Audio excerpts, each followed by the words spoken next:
I just had a yawn.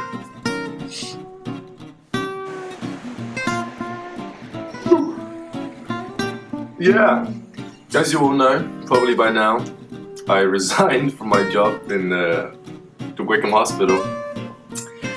And I did it specifically because recently I've been discovering a new aspect of, or a new organized, more profound state of being, which has allowed me to become more manageable of the third dimension. I'm going to share it with you today because it actually deals with how to manipulate reality. But not just manipulate reality, also I'm going to be showing you how to exist in more than one state of being. Now, what do I mean by this? Well, last week, the reason why I'm saying yesterday is I did a previous video where I was talking about yesterday, but last week I was at work, right? I was just at work, and I decided to get into a meditation. I always meditate when I'm at work, whether it be during a lunch hour where there's no one left in the room and I'll just meditate there, or whether it be in the changing rooms or outside or in the courtyards where I'm outside with some fresh air, right? And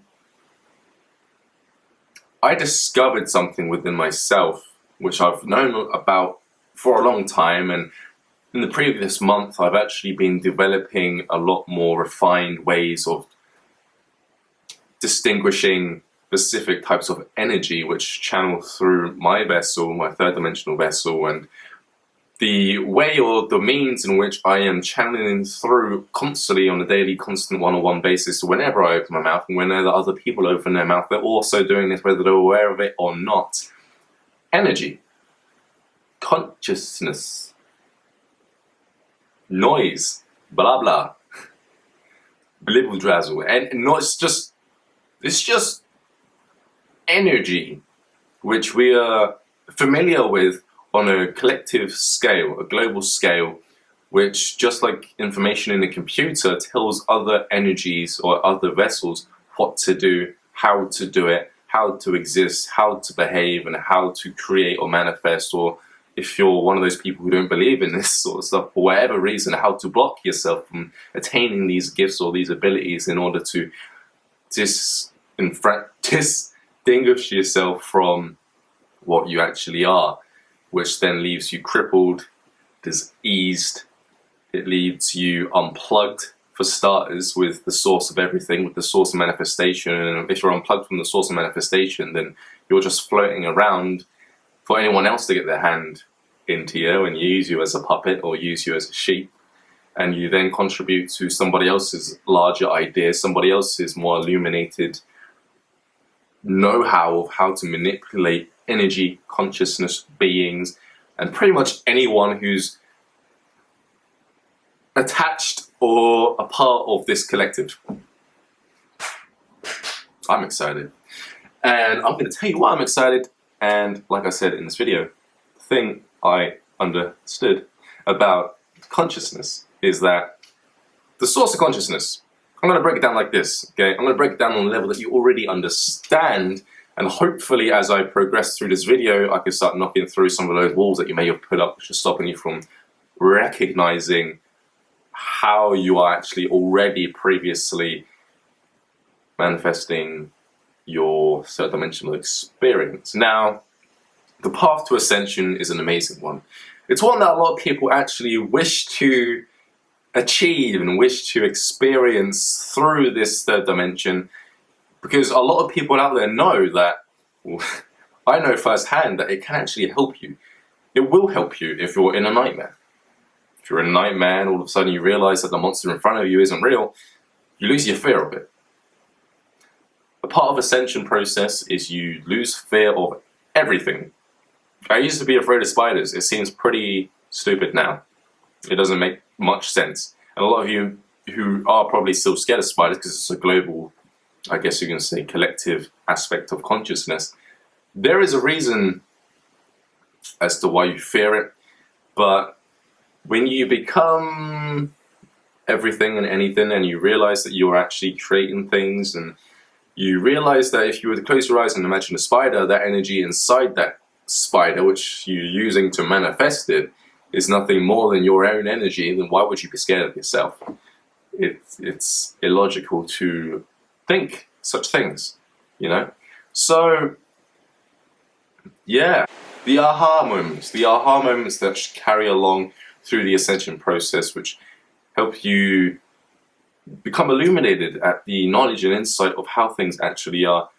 Everything that you need, the tools that you need in order to become more of everything, to manipulate everything, to bring yourself to a higher state of existence, to a multidimensional functioning being through all dimensions of space, to experiencing all types of realms of thought, is already within inside you.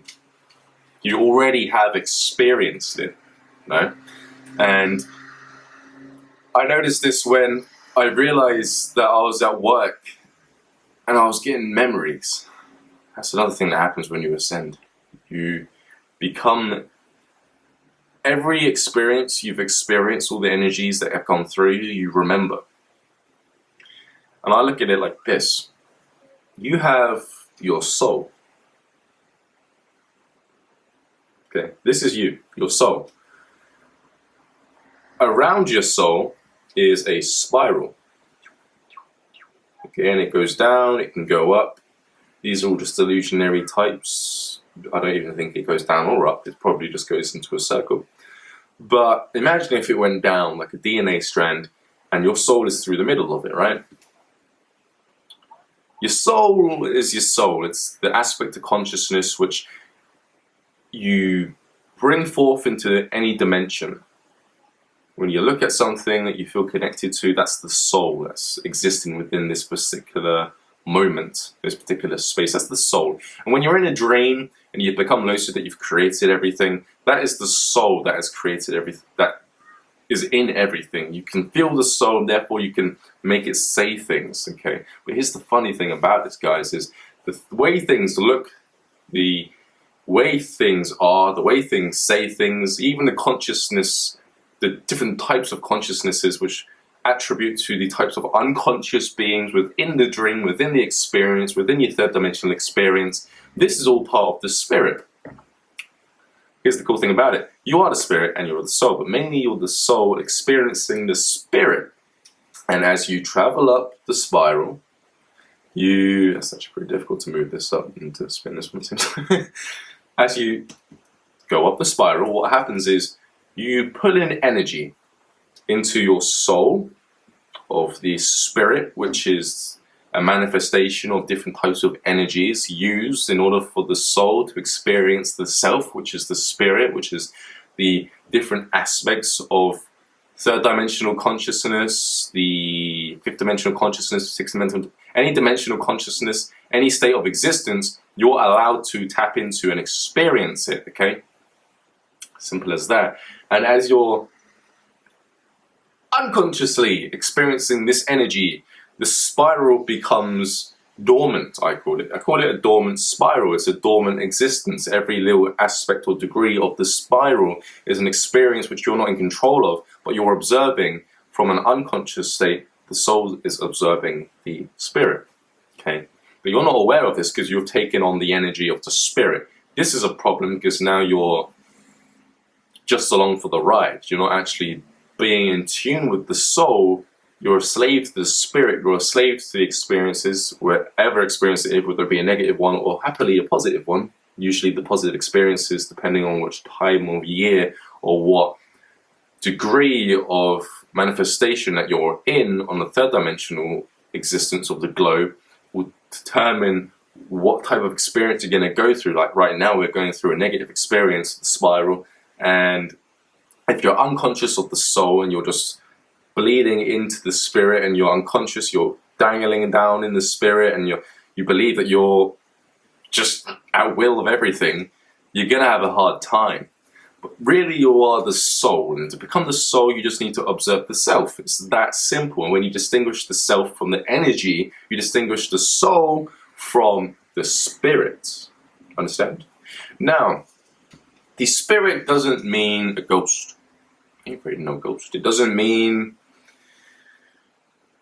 it's not a, it's it is smart, it's intellectual, it's a very complex being or system of collective energies, right? But you need to understand that the soul dominates the spirit. The soul tells the spirit what it wants to experience. Okay? When you become the soul 100%, the spirit is at your will. You tell the spirit what to do. And the third dimensional existence, which is a manifestation of energy, which is the spirit connected to the soul, will move accordingly. Certain things will come into your life which will allow you to experience as the soul now what it is that you want to experience. This is your manifestation coming into being in a more multi-dimensional state, which you can then process into your acceptance of what it is that you are trying to manifest, or you are manifesting. It's no longer trying to manifest at this point when you become the soul 100%, right? 100%. This is just fantastic, you know, because I very often use my phone. Right now I'm using my phone to check what I look like on my camera, which is pretty cool because it's actually like there's me there and I can actually see you. So it makes everything so much easier through this little portal of mirror. Like I'm saying, I never use my phone. I never need to phone somebody.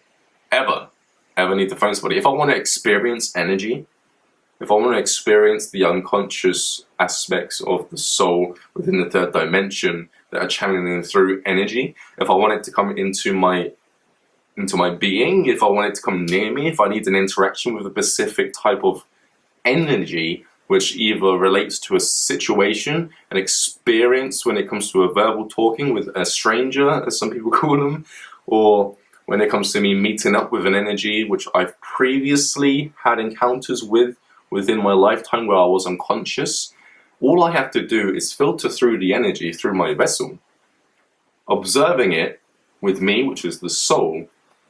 And then, because I'm connected to the external collective, which is the spirit, which is, some of it's unconscious, some of it isn't. It's actually slowly raising up, I've noticed. Those beings will come in contact with me whenever I want. That's how I manifest reality. And because they're unconscious, I can also choose to channel through certain energies through them, which then manipulate their entire life, their entire spiral shakes, and their entire experience completely changes to the way that I wish it to be. Because why? Because I'm soul. I'm soul. I'm conscious of spirals. I'm conscious of the spirit. I'm conscious of the energy, right? So I don't use my phone. If I want somebody to call me, I can make them call me. You know, if I want someone to email me a specific thing, they will email me a specific thing. It will come through another channel of the unconscious collective, which is really just energy of part of the spirit. Now, what makes the spirit, and what makes the soul, the soul? Well, as you can see from the way I'm talking, everything is all the same thing. The only difference is the soul decides to make the spirit, the soul decides to experience the spirit. And because the soul decides to experience the spirit, it's like me saying to you right now to close your eyes as the soul, sit with yourself, change your energy, your mood, so you feel light, you feel uplifted, you feel loved, you feel great. And a lot of things may come to mind when you think this, but what happens is when you imagine something, what often happens is through this feeling that you are radiating, you will then manifest a realm, a thought realm, where you're standing inside of a field maybe and there's loads of puppies around you. Why? Because you feel loved. The third dimension happens the exact same way, but it will only happen the exact same way if your spirit, no, not spirit, if your soul experiencing spirit, you understand what the spirit is, and to become aware of the spirit, you need to be able to distinguish the soul, which is the self, the conscious self, and you need to be able to distinguish the third dimension. You need to be able to distinguish the energies that are floating through. You need to be able to distinguish the fact that everyone's thoughts are all separate from themselves in the delusion that they're in, but really they're all actually thinking the same thing. You need to understand that that's just part of the third dimension, because the third dimension is quite dense, it's quite animalistic, and as you go down in dimensions, you actually become more and more unconscious. So I think this is about going to do it for this one. I think you guys pretty much understand the soul and the spirit. The spirit is the experience, you know. When your soul is fully active, spirit becomes fully active. You realize that the aspect of the soul which is creating the spirit, which is the experience that the soul is going to experience, the third dimensional vehicles, which are the cells, which are the matter, which is basically energy manifests within the third dimension, at the center of that even is the soul. And the behavior of the third dimensional physicality, the aspect of the materialistic spirit, which is just dense energy, really at the center of that is the soul, and the energy, which is the spirit, which is the manifestation of these things within this third dimension, really is just a programmed version of the soul. It's just made to run in a specific way, like a computer program, which the soul can then experience himself. It's like you creating something out of nothing just to see what you can do out of that nothing. So I'm Ryan, JC, as the collective knows me to be. You know, because really I don't have a name. I don't have a name. You don't even have a name. I discovered this on my path to understanding the soul and the collective. Like I said, this has happened within the past month. I've gained all this knowledge. And when you start tapping into the soul and the spirit, you start to get smacked with memories. And I remembered during this epiphanic events, series of events which have allowed me to attain this knowledge, I remembered me writing my name for the first time. I remember me being told my name for the first time. I remember me trying to write my last name, and by the time I wrote my last name, I forgot my first name. Why? I didn't have a name. A lot of people identify with a name. You shouldn't, because you didn't come in with the name, so why are you calling yourself something you're not? You know, the names you are given is a means of the unconscious collective singling you out in order to put you in certain categories, in order to make sense of where you are at any time. It's like a label. It's not yours. It's like a nickname. You know, people give it to you so they can distinguish who you are when they think that you are separate from everyone else, because under that certain type of paradigm, they think they're separate from everyone else as well. The envision I have for the future is a multi-dimensional one where no one has names, but it's just feeling of energy, which is how it was before I even came here in the third dimension. It's how it is before you even came here, to be honest with you. And when you start to channel certain types of energy, once you start to make these epiphanic events, that's when certain memories start to unlock. The memories that made you who you are, that made you think that you were separate, that made you think that you were unconscious, which tied you to this third dimension, these start to show up, and they're showing up because there's gold in this, right? There's little secrets within these memories which held you down. And when you understand the secrets, you can decode it, you can get rid of it. You can understand, actually, hang on a second, I don't actually have a name. Why am I calling myself this? I was actually going to change my name to Rain Kaysen, and I might still do that to Rain Kaysen, which means rain to rise again, which basically every time, right now, I'm not going to be the same tomorrow. I might be even more enlightened, I might have more experiences. I'm constantly being born again in a new image of how I perceive myself. And Kaysen means pure, meaning clean vessel, you know. But if I was to give myself that name, that was only to serve the collective consciousness to distinguish what they are seeing based upon their own understanding at their current stage of evolution. So I don't personally identify with the name, but I understand that other aspects of consciousness who are on that certain type of paradigm perception of everything will call me what it is that they've been calling me. And that came through in a memory. And just that memory, decoding that memory, gave me this vast amount of information, quite a bit of it. Not all of it. I've had tons more memories of when I was a child and I was able to understand English. Even though I didn't speak English. And as I started to learn English, I started to forget English. Very strange. I started to remember. I wanted to know how to clean myself up so I can become more receptive. Straight away I got smacked with loads of memories. And remember, these memories are just me, the soul, observing energy. that's what it is when you remember a memory. It's you, the soul. When you remember something, you always realize how you're not the same. If you remember something when you were like 10 years ago, you're probably not in the same mindsets because you're channeling through different types of energy. But back then, you were channeling through different types of energy. And because now you're the soul experiencing that part of the spirit, you can then distinguish that energy from how you are now, or from how you feel when you're observing that type of spirit existence, that type of spirit experience. So, that's my brother. He just came in and he's smoking. And I'll speak to you guys pretty... I hope some people actually get to experience these things. A lot of you watching this who are on the path of ascension already most likely have. So I'm Ryan JC. This is me covering memories which are going to smash you.